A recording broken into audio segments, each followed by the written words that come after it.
Une grande incertitude règne en ce moment à Kiev puisque d'une part l'opposition a refusé la loi d'amnistie adoptée dans la nuit par le Parlement puisqu'elle était assortie de conditions inacceptables à ses yeux et d'autre part on a appris il y a quelques heures que le président Viktor Yanukovych s'est mis en congé maladie pour une grippe apparemment.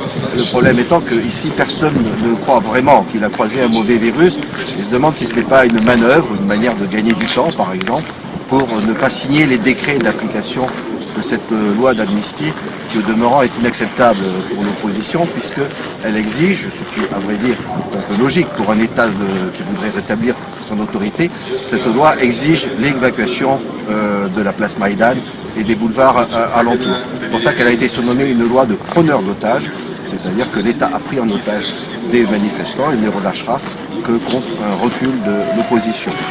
Donc cet après-midi, on ne sait pas sur quoi va déboucher ce blocage, cette impasse, puisque les deux parties prenantes restent sur leur position et les manifestants que j'ai rencontrés tout à l'heure sont très déterminés, même par moins 24, ils sont prêts à encore rester ici des nuits et des nuits. Leur seule revendication, c'est tout simplement le départ de Yanukovych. C'est le changement complet du pouvoir. Pas seulement comme ça, parti par parti, mais vraiment tout le pouvoir doit partir et il faut un nouveau pouvoir. Est-ce que la loi d'amnistie qui a été votée hier par le Parlement représente tout de même un pas positif, une concession qui lui semble permettre de calmer la situation? Як він вам здається, він такий... On n'y croit pas à cette loi. Le début de la contestation a été provoqué par le refus du pouvoir de signer un accord d'association avec l'Europe. Est-ce que c'est un point important ou est-ce que finalement la question européenne est marginale pour lui? C'est неважливо.